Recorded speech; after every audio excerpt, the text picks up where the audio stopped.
Te digo un secreto, la llave de la vida está en el libro de Proverbios. Y recuerda, no vine a condenar al mundo, vine a recordarte quién puedes llegar a ser. La Biblia es viva cuando tú la haces viva, es palabra cuando tú la practicas. No la uses para juzgar, úsala para transformarte. El reino no está en templos de piedra, está en tu conciencia, en cada decisión que tomas cuando nadie te ve. Muchos dicen creer en mí, pero pocos viven lo que enseñé. Cuando lees que cosechas lo que siembras, no es amenaza, es ley espiritual. Cuando lees que ames a tu prójimo, no es poesía, es estrategia divina para transformar el mundo. La Biblia no fue escrita para que la uses como arma, sino como luz. No se trata de repetir versículos, se trata de encarnarlos. Encontrarás principios eternos.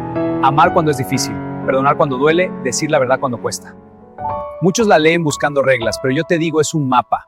En sus páginas no encontrarás solo historias antiguas. Hijo, escucha con el corazón, no solo con la mente. La Biblia no es un libro viejo, es un espejo.